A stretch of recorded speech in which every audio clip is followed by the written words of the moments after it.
Hello everyone, welcome to Neha's Creativity. Hope you all are doing well. आज है 24 जनवरी और आज सकट चौथ है। तो हमारे यहाँ पे आज फास्ट रखा जाता है और ये जो फास्ट है वो गणपति भगवान के लिए होता है और अपने बच्चों की सुरक्षा के लिए होता है कि भगवान उन पे अपनी ब्लेसिंग्स हमेशा बना के रखें। तो आफ्टर मैरिज ही ये वाला फास्ट हम लोग करते हैं। तो नॉर्थ इंडिया में काफी फेमस है ये वाला फास्ट सकट चौथ। तो मुझे नहीं पता कि इस वाले फेस्टिवल को और जगह क्या बोलते हैं, लेकिन हमारे यहाँ पे इसको सकट चौथ ही बोलते हैं। और सकट चौथ बेसिकली ये बिल्कुल ऐसे ही होता है जैसे अहोई अष्टमी होती है, करवा चौथ होता है। तो ये वाला फास्ट बिल्कुल वैसे ही होता है, रात में ही चंद्रमा को अर्घ देते हैं और इसमें सेम ऐसे ही कथा होती है और सेम ऐसे ही तैयार भी होते हैं। तो बस मैं अभी थोड़ा सा ऐसे ही तैयार हो गई हूँ क्योंकि बहुत ज्यादा कुछ करने का मन नहीं कर रहा है। कल से पता नहीं क्यों मेरा गला बहुत ज्यादा दुख रहा है और आज थोड़ा कोल्ड कोल्ड भी लग रहा है। तो पहले मेरा प्लान था कि मैं आज साड़ी पहनूंगी, लेकिन फिर मैंने स्किप कर दिया क्योंकि मन नहीं कर रहा था। तो ऐसे सिंपल सा सूट पहन लिया और थोड़ा कुछ मैं तैयार हो गई। तो बस अभी मैं कथा करने के लिए ही जाऊंगी। तो इसमें मैं हमेशा अपनी मदर लो से ही कथा सुनती हूँ क्योंकि अहोई अष्टमी है या फिर जो भी हमारे फास्ट होते हैं उसमें हम जब भी कथा करते हैं तो ऐसा बोलते हैं कि अगर हम किसी दूसरे से या अपने बड़े से कथा सुने तो उसकी बहुत ज्यादा इंपॉर्टेंस होती है। तो मेरे फास्ट तो हमेशा यहीं पे ही होते हैं और मैं मतलब ऐसे ही व्हाट्सअप कॉल करती हूँ और हमेशा अपनी मदर लो से ही कथा सुनती हूँ। तो वो भी मेरे साथ ही मतलब कथा करती हैं, तो ऐसे हम लोग कॉल करके और कथा कर लेते हैं। तो इस फास्ट में बेसिकली ऐसे ही मतलब चाय कथा के बाद में चाय लूंगी और चाय के साथ कुछ खा लूंगी, मतलब फ्रूट्स वगैरह, क्योंकि रात तक मुझसे नहीं रुका जाता है, एसिडिटी का प्रॉब्लम हो जाता है। और शादी के जो फर्स्ट ईयर थे उसमें आप ऐसा बोलते हैं कि जैसे आप फर्स्ट ईयर में फेस्टिवल करते हो वैसे ही आपको लाइफ टाइम करने पड़ते हैं। तो मेरी मदर लो ने मुझे मतलब शादी के बाद ही जब मैं फेस्टिवल कर रही थी करवा चौथ या फिर अहोई अष्टमी, तो तभी बोला था कि थोड़ा कुछ मतलब खा लेना कथा के बाद, क्योंकि अगर प्रेगनेंसी वगैरह होती है तो फिर बहुत ज्यादा प्रॉब्लम होती है। तो इसीलिए मतलब मैंने थोड़ा कुछ तभी जैसे दूध या कुछ ऐसा ले लिया था। तो मैं बेसिकली अभी वैसे ही फेस्टिवल करती हूँ और अब तो मतलब मेरी हिम्मत नहीं होती क्योंकि अब थोड़ा एसिडिटी का प्रॉब्लम होने लगा। तो कथा के बाद मैं थोड़ा कुछ खा लेती हूँ, फ्रूट्स वगैरह। और जो खाना है वो शाम को बनता है, तो इसमें मतलब वही पक्का खाना बनता है। तो पक्का खाना है मतलब वही पूड़ी कचौड़ी तो मैं शाम को ही बनाऊंगी। और आज के दिन हमारे यहाँ पे तिल पटकते हैं, तो जो इम्पोर्टेंट मतलब जो इम्पोर्टेंट थिंग बनती है वो है तिलकुट। तो तिल से बनाया जाता है, तो आज के दिन स्वीट में वही बनता है। तो वो भी मैं बनाऊंगी और आपको दिखाऊंगी कि मतलब मैं कैसे बनाने वाली हूँ। बहुत सिंपल है और बहुत अच्छा लगता है। तो बस अभी मैं करूंगी अपनी पूजा की तैयारी और आपको भी दिखा देती हूँ कि मैं मतलब पूजा की तैयारी कैसे करती हूँ और ये वाली पूजा कैसे करूंगी, तो थोड़ा कुछ आपको दिखा दूंगी। तो चलिए चलते हैं फिर। मेरी पूजा की सब तैयारी हो गई है। तो हमारे यहाँ ऐसे गोल चकला या फिर प्लेट पर हल्दी से ऐसे सकट देवता बनाते हैं और ऐसे मैंने कच्चे तिल और गुड़ से ये 7 लड्डू बनाए हैं जो ऐसे सकट देवता के चारों तरफ रखते हैं। तो बस मैं भी दिया ही जलाने के लिए जा रही हूँ और मेरी मदर इन लॉ भी ऑनलाइन आ गई हैं। तो बस फिर मैं अभी उनसे कथा ही सुनूंगी।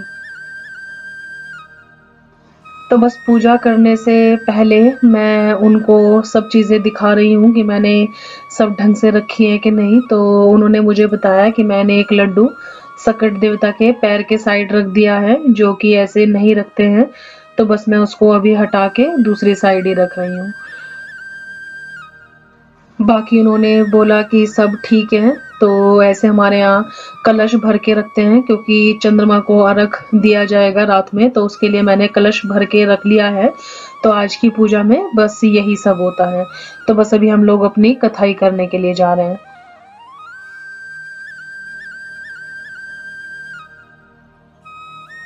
तो अभी कथा हो गई है और कथा के बाद की जो भी पूजा है तो मैं अभी वही करूंगी मम्मी से पूछ पूछ के।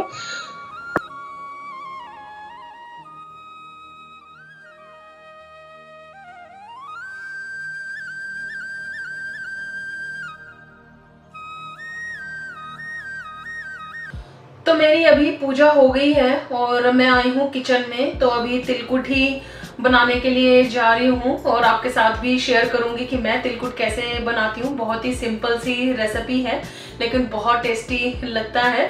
तो आपके यहाँ अगर सकट होती है तो आप कैसे इसको सेलिब्रेट करते हैं तो आप ज़रूर मुझे बताना, क्योंकि हमेशा मैं ही बताती हूँ कि मैं जो फेस्टिवल्स है वो कैसे सेलिब्रेट करती हूँ। अगर आप लोग भी मुझे कमेंट करके बताएंगे कि अगर आपके यहाँ ये वाला फेस्टिवल होता है तो आप कैसे सेलिब्रेट करते हैं तो मुझे बहुत अच्छा लगेगा। तो जल्दी से देख लेते हैं इसकी एक क्विक रेसिपी। तो मैंने अभी कढ़ाई को रखा है गैस पर और लो फ्लेम पर ही रखा है, क्योंकि तिलों को हम लो फ्लेम पर ही रोस्ट करेंगे। तो तिलों को रोस्ट करने के लिए हमें किसी ऑयल की ज़रूरत नहीं होती है, क्योंकि सेसमी सीड्स जो होते हैं वो अपना ही ऑयल काफ़ी छोड़ते हैं। तो लो फ्लेम पर ही मैं तिलों को रोस्ट करूंगी। तो तिलों को हमें कंटिन्यूअस चलाते रहना है, वरना तिल जो है वो बहुत जल्दी नीचे लग जाते हैं और फिर जो बर्न टेस्ट है वो बिल्कुल भी अच्छा नहीं लगता है।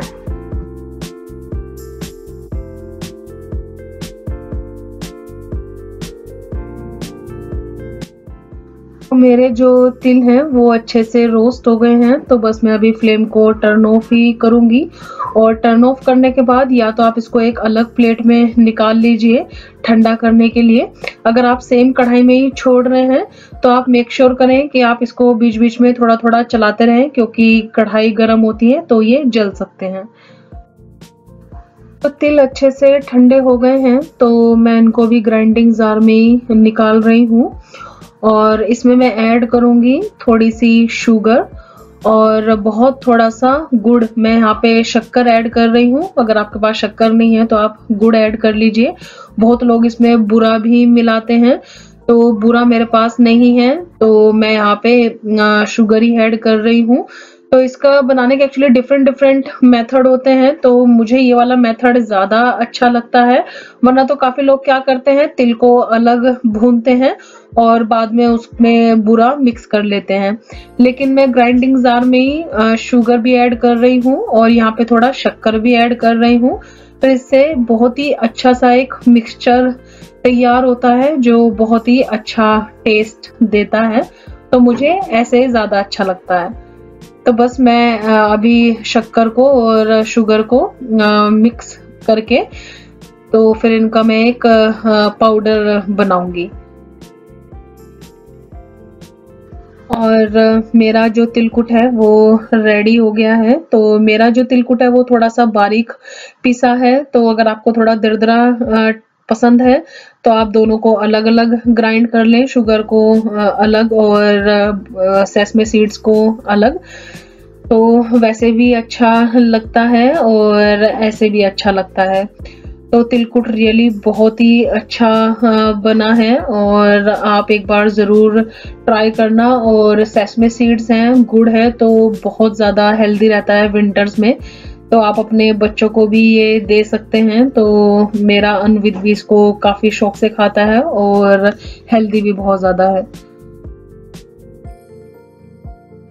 बस अभी का तो सब काम हो गया है और मैं अभी बनने के लिए रख रही हूँ अपने लिए चाय पीऊंगी, साथ में थोड़ा कुछ फ्रूट खाऊंगी और फिर मैं आपसे मिलती हूँ शाम को।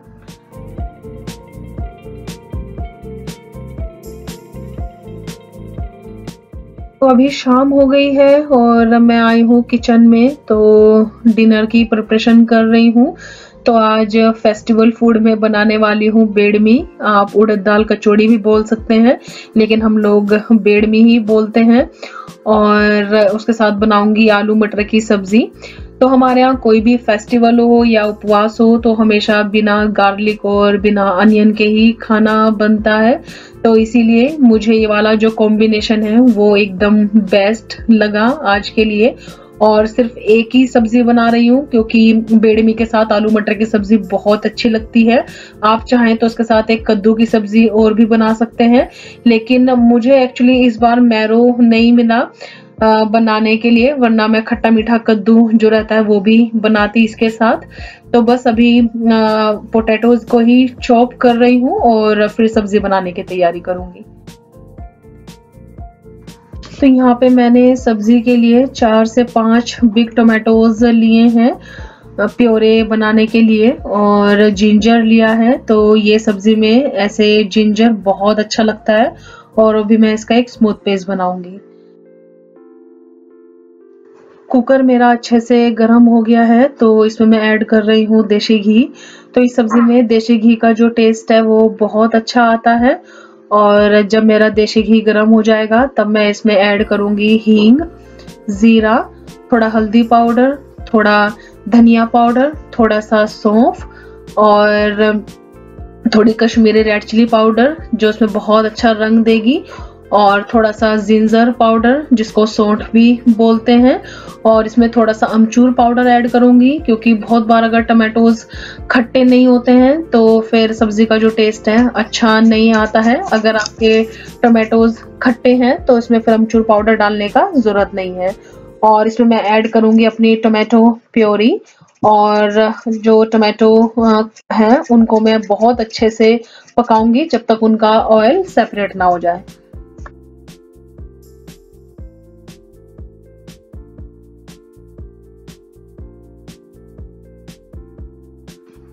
तो मसाला बहुत अच्छे से भुन गया है, तो इसमें मैं ऐड कर रही हूँ आलू मटर। और आलू मैंने इसमें थोड़ा बड़े बड़े काटे हैं, तो उसका रीज़न मैं आपको बाद में बताऊंगी।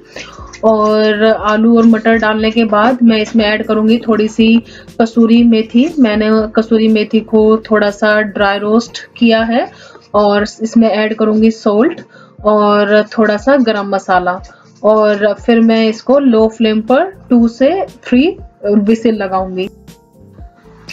और मैं आपको बताना भूल गई, इसमें पानी इतना ऐड करना है कि बस आलू डूब जाएं। बहुत ज़्यादा पानी ऐड नहीं करना है, वरना सब्जी में बहुत ज़्यादा पानी पानी हो जाएगा।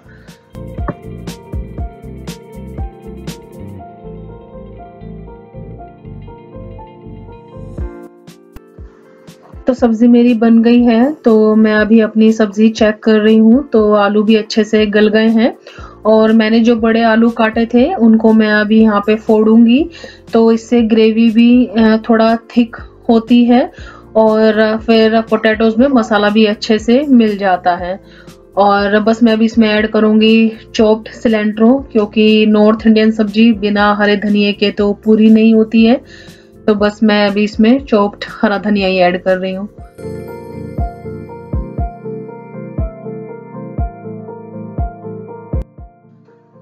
तो बस मैं अभी करने के लिए जा रही हूँ बेडमी की तैयारी। और ये है उड़द दाल जिसको मैंने सुबह ही सोक करके रख दिया था, और इसमें मैंने डाली थी थोड़ी मेथी, क्योंकि उड़द दाल डाइजेस्ट करने में थोड़ा हैवी होती है, तो इसलिए इसमें मेथी हमेशा ऐड करनी चाहिए। तो बस मैं अभी इसको ग्राइंडिंग जार में ही ऐड करूंगी, और इसमें ऐड करूंगी थोड़े से मसाले। तो मसालों में मैं ले रही हूँ थोड़ा सा सोल्ट, थोड़ा धनिया पाउडर, थोड़ा सा हींग। हींग डालना बहुत ज़रूरी है, क्योंकि हींग में भी डाइजेस्टिव प्रॉपर्टीज होती हैं। और इसमें ऐड करूंगी थोड़ा सा गरम मसाला। रेड चिली मैं ऐड नहीं कर रही हूँ, क्योंकि ऑलरेडी मैंने सब्जी में डाली है, तो स्पाइसी हो जाएंगी। तो अगर आप डालना चाहे तो डाल सकते हैं। तो मसाला पूरी टाइप बन जाती हैं, तो अच्छा टेस्ट देती हैं। तो मेरी मम्मी तो हमेशा ऐड करती ही हैं। तो बेसिकली ये मेरी मम्मी की ही रेसिपी है, जो एक तरीके से मैं आपके साथ शेयर कर रही हूँ। तो मम्मी बेडमी बहुत अच्छा बनाती है। तो बस मैं अभी इसका एक दरदरा सा पेस्ट बनाऊंगी।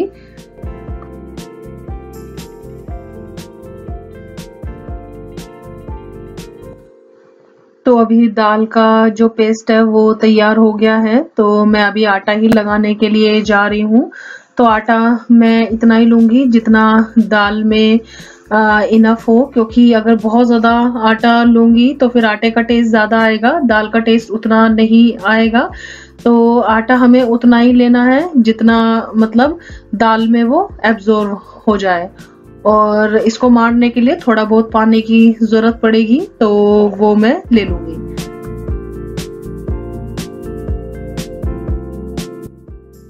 तो आटा मेरा तैयार हो गया है, तो इसको मैं ऑयल लगा के ही रखूंगी। और आटा हमें पराठे के आटे से थोड़ा टाइट ही मारना है, क्योंकि जैसा आटा हम पूरी का लगाते हैं वैसा ही इसका भी आटा लगेगा। तो बहुत ज़्यादा पतला नहीं करना है आटे को, इसका आटा थोड़ा सा टाइट ही लगता है।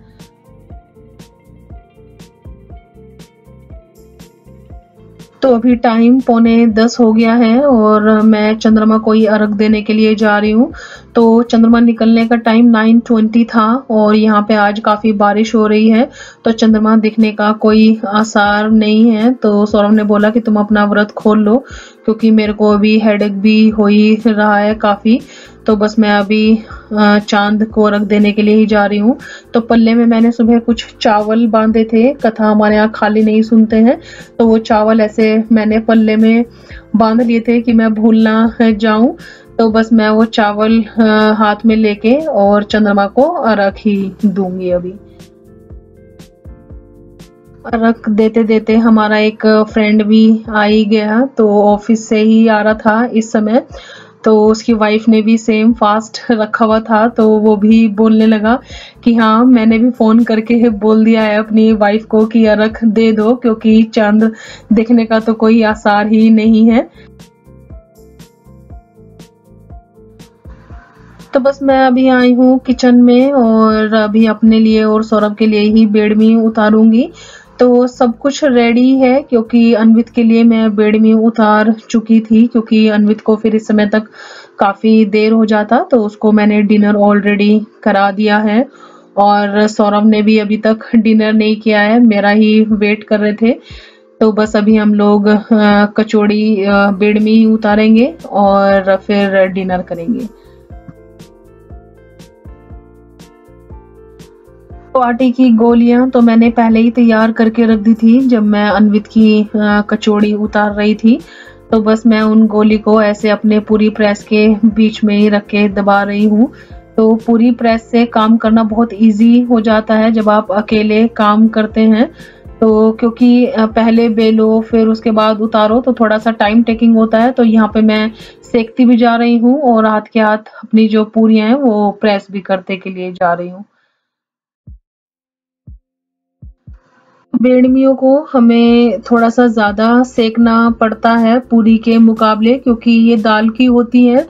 तो अगर अच्छे से नहीं सेकेंगे तो फिर दाल का जो टेस्ट है वो काफ़ी कच्चा कच्चा आता है। तो मैंने फ्लेम को सेकते वक्त थोड़ा सा मीडियम ही रखा है। अगर तेज़ रखूंगी तो ये जल भी सकती हैं, अगर मीडियम रखूंगी तो अच्छे से फिर सिक रही हैं। तो बेडमी का जो कलर है वो ऐसा होना चाहिए।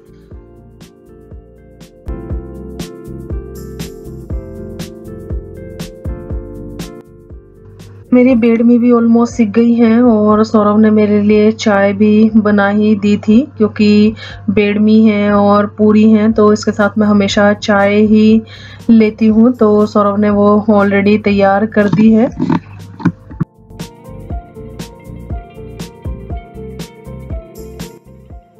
बेडमी रियली बहुत ही ज़्यादा टेस्टी लगती हैं, आप एक बार ज़रूर ट्राई करना, आपको पसंद आएगी। और मेरी वीडियो को आप प्लीज़ प्लीज़ लाइक ज़रूर करें, क्योंकि आपका एक लाइक मेरे लिए बहुत ही ज़्यादा इम्पोर्टेंस रखता है। और कमेंट तो हमेशा आप करते ही रहिए, क्योंकि कमेंट करने से ही पता चलता है कि कौन मेरी वीडियोस को देख रहा है, और फिर मैं भी आपको पहचानती हूँ तो फिर बहुत अच्छा लगता है। तो बस यहाँ पे मेरी जो बेडमी है वो सब तैयार हो गई है। तो अभी हम लोग डिनर करने के लिए ही जा रहे हैं। तो ऐसा था आज की प्लेट का लुक, और होपफुली आपको मेरा ये वीडियो पसंद आया होगा। अगर आपको पसंद आए तो प्लीज़ आप मेरी वीडियोस को ज़रूर लाइक करें। और अगर आप लोग न्यू हैं और मुझे फर्स्ट टाइम देख रहे हैं तो आपसे मेरा रिक्वेस्ट है कि प्लीज़ आप मेरे चैनल को सब्सक्राइब करें और नोटिफिकेशन बेल को हिट करना बिल्कुल ना भूलें। तो फ्रेंड्स, जल्दी ही मिलते हैं एक न्यू वीडियो के साथ। तब तक के लिए bye bye, take care, bye bye.